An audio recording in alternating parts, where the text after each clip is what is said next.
You're listening to the Diplomats podcast on Asian geopolitics. As always, I'm your host, Ankit Panda from New York City. And I'm your co-host, Prashant Parmeswaran from Washington, D.C. How are you today, Prashant? Good. How are you doing, Ankit? Doing well. It's good to be back with you. We have a presidential trip to look forward to. U.S. President Donald J. Trump will be making his first trip to the Asia-Pacific region since being inaugurated earlier this year. He's certainly met several Asian leaders. He's hosted them in Washington, D.C., and he had a major trip to Middle East and Europe earlier this year. But this will be his first major trip to the Asia-Pacific region, and it'll be quite a trip. It's going to last for a while, from November 3rd to 14th, 11 days. It will take him to a range of countries, including U.S. allies, Japan, South Korea, and the Philippines. And he'll also stop over in China and Vietnam, certainly important countries for the U.S. agenda in the Asia-Pacific as well. And, this trip comes at an interesting moment. We haven't really seen this administration articulate a clear and unique Asia strategy from its predecessor. Both you and I were at the Shangri-La Dialogue in the summer in Singapore, and we certainly heard Defense Secretary Jim Mattis repeat quite a bit of what the Obama administration had already said. It was a familiar tack on the Asia-Pacific. But as we've discussed on the podcast before, this administration's attentions in Asia have certainly been monopolized by the North Korea issue, which no doubt is a serious issue, but we haven't really seen signs that the U.S. can, walk and chew gum in Asia, so to speak. Things like the South China Sea haven't received comparatively as much verbal attention, even though we have seen an uptick in freedom of navigation operations, for example. So this trip, I think, presents an interesting opportunity for President Trump to show us where he's planning on taking Asia policy over the remainder of his term in office. So I figured, Prashant, the way we can maybe do this episode is just kind of walk through the expectations in each of Trump's 5 stops. First, I guess he's going to Japan. So, yeah, a lot to look forward there. I mean, what's on your mind when it comes to Japan? I think you framed the overall trip correctly, which is that this trip initially was seen as quite a triumph because of the low expectations of the administration. Particularly his attendance at, the ASEAN and APEC meetings in the Southeast Asia leg that we're going to talk about later. But for now, what's happened more recently is now there are high expectations about what he'll actually say when he's in the region, right? It's questions about whether what he'll say will actually matter, doubts on North Korea, and on so many other fronts as well. I think that you're right to sort of divide it into 2 legs, the sort of Northeast Asia component and the Southeast Asia component. In the official agenda that was released in South Korea and Japan, it seems like the focus is unsurprisingly going to be on solidifying these alliances focused on North Korea primarily before he heads to China, where he's going to be dealing with sort of a Xi Jinping that is coming out of the post-party Congress in a very strong position, relatively speaking. So that's sort of the big plug for the Northeast Asia leg. But you've been writing extensively on North Korea as well, and some of these dynamics there.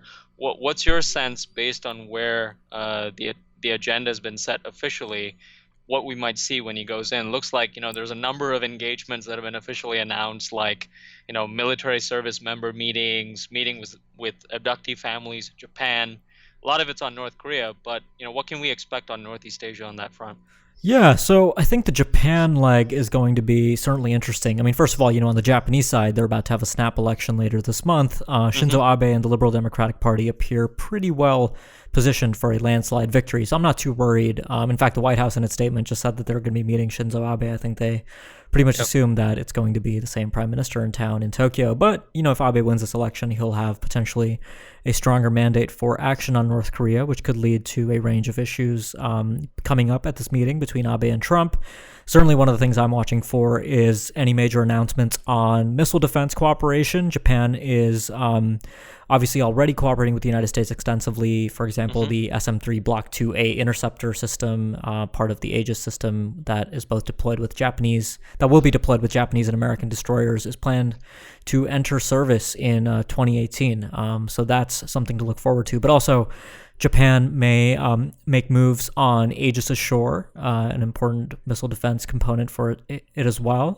We've obviously seen the stakes change a bit for Tokyo with the 2 ballistic missile overflights of Japan. But, I think it's also notable that Trump will be meeting with a North Korean abductee families in Tokyo. I think that restores an important issue, certainly for Tokyo, to the top of the agenda when it comes to North Korea. It's no longer just a ballistic missile threat that we're talking about, but we're also talking about, the long-standing issue of Japanese citizens that have been abducted by North Korea, which continues to be an important element of the Abe government's policy towards Pyongyang. And there's certainly been some interesting movement on that front back in 2015 and 2016. So it'll be interesting to see if Japan receives any interesting assurances from the United States on that count. But, I'm expecting more of the same when it comes to North Korea.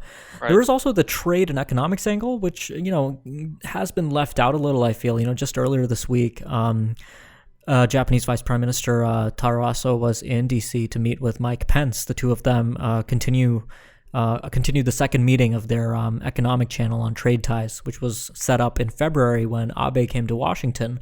It was essentially the way to take U.S.-Japan bilateral trade talks forward after the demise of TPP, obviously. And it's interesting. I mean, those talks really haven't gone anywhere so far, and there's been a little bit of acrimony, it seems, which is unsurprising given the Trump administration's overall posture towards free trade. But it'll be interesting to see how trade figures when in Trump's meetings in Japan when he's there. Yeah, I think we should also make a plug for the two previous podcasts, we've done on Japan and South Korea and North Korea, right? Yeah, absolutely. So, I had Tobias Harris on the podcast to talk a bit about Japanese public opinion leading up to the snap election, which was a fascinating podcast. Tobias is a great observer of these things. And also had Stephen Denny, who's a close observer of South Korean domestic politics, to talk a bit about domestic politics in South Korea as the North Korean situation heats up. Yeah, and both of those are great, so I'd really encourage listeners to go take a look at those two. Yeah, so do you want to talk a bit about the South Korean leg of the trip then? Yeah, sure. I mean, I think besides I think in both Japan and South Korea, you do have, these engagements, engaging with military service members, a lot of focus on the military component of the trip.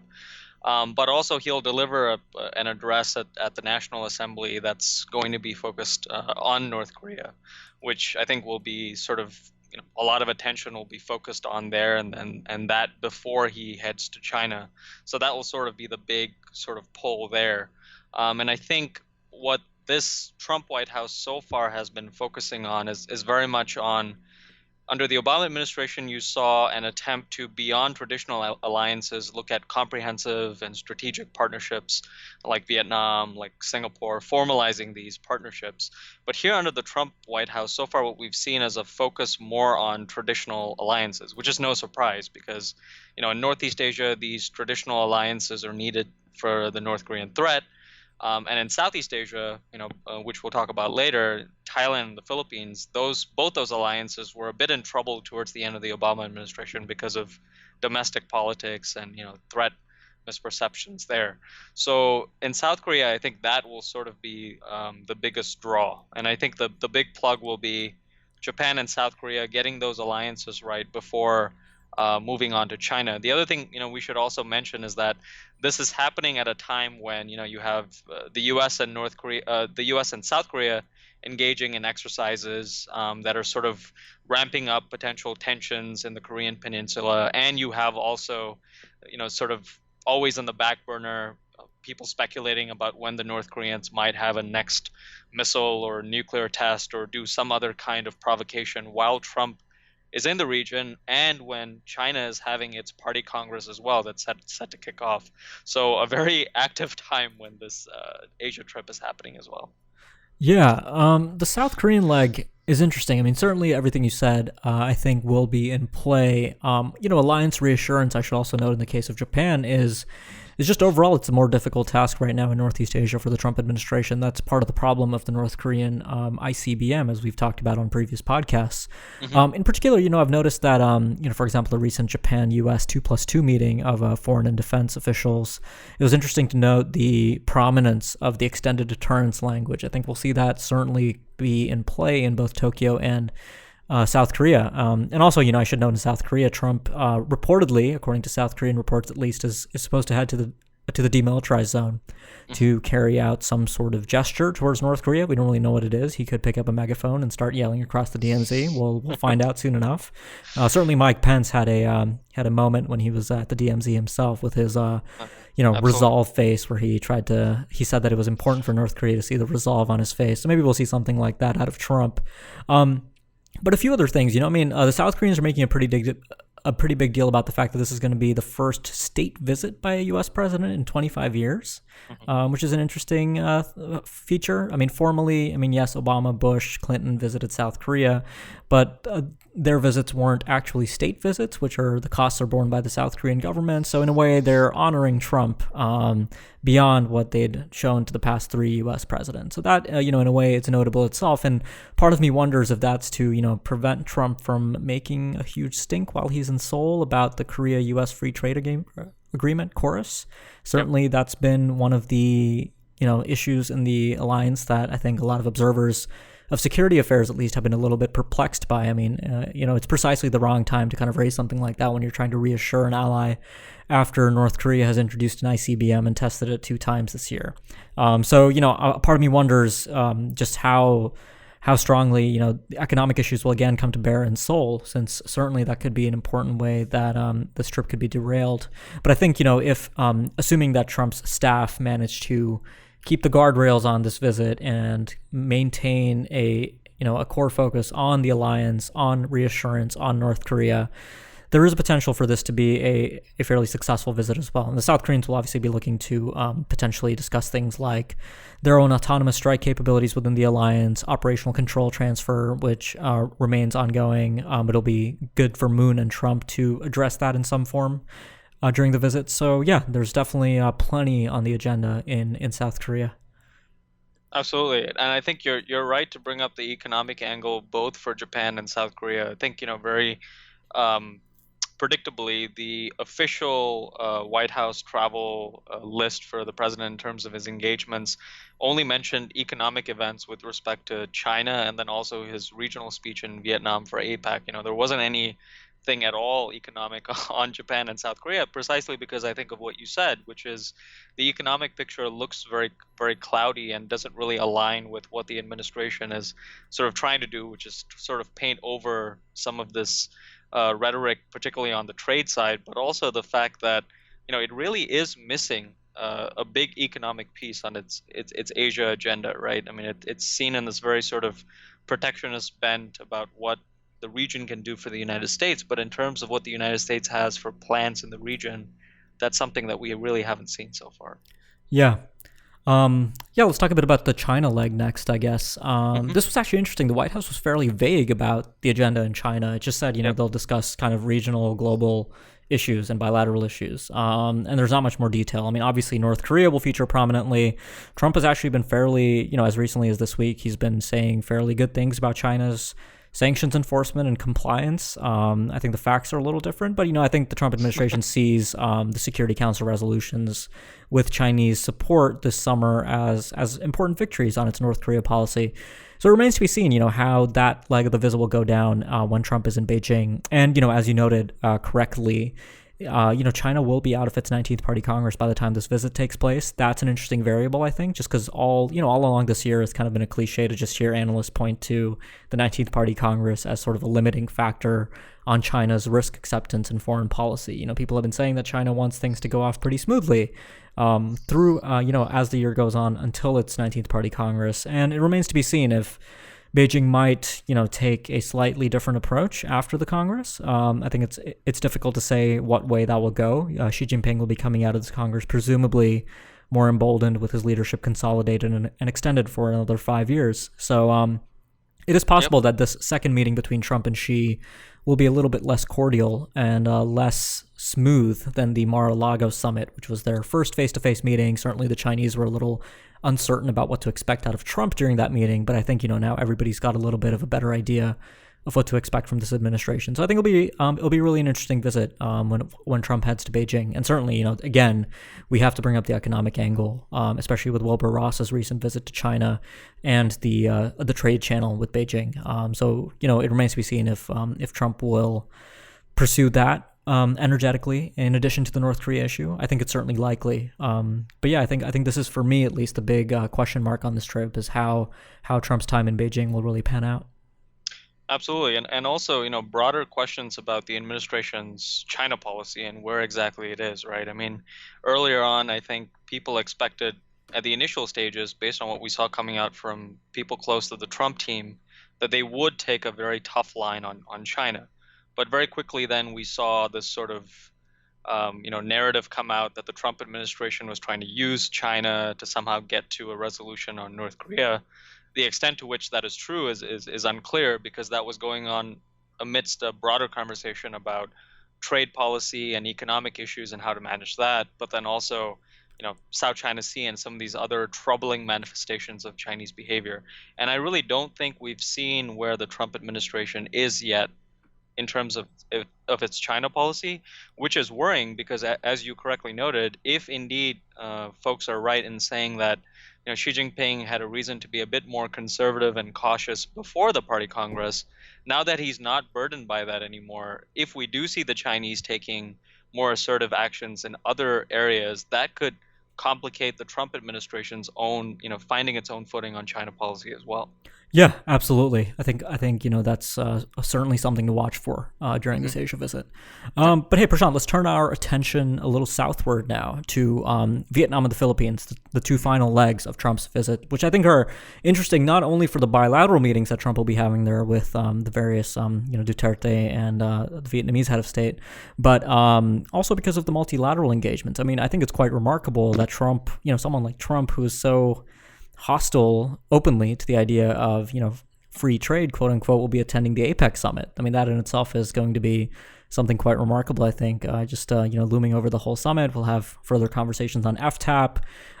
So that's I'm certainly looking forward to seeing how that plays out. And then obviously, as you noted, the ASEAN summits in Manila on the 50th anniversary year of ASEAN as well.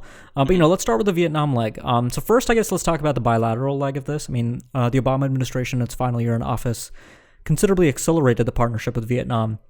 The partial lifting of the arms embargo, certainly Obama's own visit, and just the associated U.S.-Vietnam rhetoric was quite remarkable. I mean, Vietnam is really one of the darlings for the United States right now in the Asia Pacific. A huge partner on everything from the South China Sea to trade. But Hanoi does feel a little spurned by the fate of the TPP and the Trump administration's withdrawal.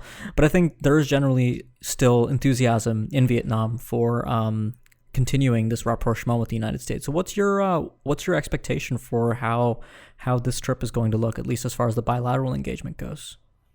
Yeah, so on the bilateral engagement, I think the Vietnamese, even until recently, weren't sure whether Trump, in addition to attending APEC, which is in Da Nang, would actually go for an official visit back in Hanoi, where he'd be meeting with Vietnamese officials. So I think that's a positive thing for U.S.-Vietnam relations, because Trump's already met with the Vietnamese Prime Minister, who was here in Washington already, the first sort of high-level Southeast Asian official to meet with Trump in the White House. But now the fact that Trump is doing this in Vietnam is, as you correctly pointed out, testament to the fact that the United States really sees Vietnam as one of these key partners in the Asia Pacific and in Southeast Asia as well. So that alone is significant. I think what remains to be seen is, as you pointed out, I mean, the Obama administration already did a lot of heavy lifting on U.S.-Vietnam relations, including the lifting of the arms embargo, which was a huge boost for normalization of U.S.-Vietnam relations. What remains to be done is, the steps from the Vietnamese perspective, buying U.S. defense equipment, which is not going to be easy, and also worries from the perspective of the United States about withdrawal from TPP on the economic side. And I think the Vietnamese will want reassurance on that too, because that was a huge agreement for Vietnam, not just bilaterally, but also regionally. So I think, the bilateral part of it, I think the symbolism is important, but I wouldn't expect too many significant developments substantively, because a lot of that's already been worked out in the White House visit and subsequent working visits as well. Right. The regional part on APEC is going to be the other interesting component. Yeah. So on APEC, I mean, so how do you really see that going? I mean, just in terms of, I guess, the mood at the summit. I mean, APEC is very much a forum for dialogue and consultation. It doesn't result in any sort of binding kind of declarations or agreements in itself. It's a forum to promote trade cooperation among its member states. How do you think the presence of just someone like Trump there will go over this year? I mean, we've never really had a variable like this. Every U.S. president that's gone to APEC is usually leading the charge for greater cooperation and integration. Yeah, I mean, I think the Vietnamese too were, I think, initially quite worried about the potential outcome of the summit. Particularly given some of Trump's comments on free trade thus far. I think the positive thing is that he's set to at the CEO summit in APEC at least deliver some kind of regional speech about the White House official wording is freedom and openness in the Indo-Pacific. So if that's some sort of articulation by the Trump administration of where it wants to go in Asia, not only on the security side but also a broader vision that includes economics as well, that's going to be a positive thing, because at least he'll be saying something of consequence in terms of opportunities rather than viewing the economic part of it as a challenge. I still think, though, that irrespective of what he's going to be saying, I mean, you have had Trump administration officials in Washington and in Asia repeatedly saying things like, TPP, we did have to pull out, but we can get at some of these bilateral deals. There are other ways in which we can resolve these problems that need to be resolved, but there really isn't much there. I mean, the fact is, under the Bush administration, you saw the exact same thing happen, where they started off trying to negotiate a lot of these bilateral deals. They got somewhere with some of these countries, like Singapore, U.S.-Singapore Free Trade Agreement, but on other countries like Malaysia that were in TPP, they weren't able to negotiate a bilateral agreement. And I so far haven't seen a clear articulation about how there can be an alternative to TPP that the Trump administration is proposing, or some other economic arrangements or mix that can actually make up for the gains in TPP. And meanwhile, you do have the TPP 11 at least moving incrementally forward, and the Regional Comprehensive Economic Partnership and FTAP moving forward as well. So you're right, the Trump administration is going to be a little bit behind on that. And even if the speech goes really well and it's well received, I think given how unorthodox this administration has been in terms of its foreign policy, Asia policy, domestic politics, and we have so many senior posts unfilled in the administration, there's still any questions about whether what the speech actually means and whether it will actually be implemented. So I think that's the bigger question. I mean, the strategy is great, and we've all been talking about the fact that the Trump administration needs to say something, and that's great. But I think soon after that, people will start asking questions about, whether any of this actually matters or not. Yeah, no, I'm really glad you brought up the speech. It's actually, I think, one of my more anticipated moments during this trip. I mean, I've actually been wondering if this trip might be the first U.S. articulation of a vision contrary to China's Belt and Road Initiative. And part of that, I think, is spurred by, Mattis had this statement recently during a congressional hearing where he came out and effectively, gave a fairly blunt a rebuttal to China's Belt and Road Initiative, calling for openness in Asia-Pacific infrastructure, financing, and governance and trade. And I wonder if something like that is going to make it into the speech in Da Nang. That would be quite interesting. And it would certainly take a different tack than the United States took in May when a delegation went to the Belt and Road Forum in China. And it could certainly set us up for an interesting geopolitical mood, as China comes out of the 19th Party Congress and as we head into 2018, where the United States, Japan, and India potentially might be the three kind of big poles in the Asia Pacific, explicitly interested in countering China's vision of the Belt and Road.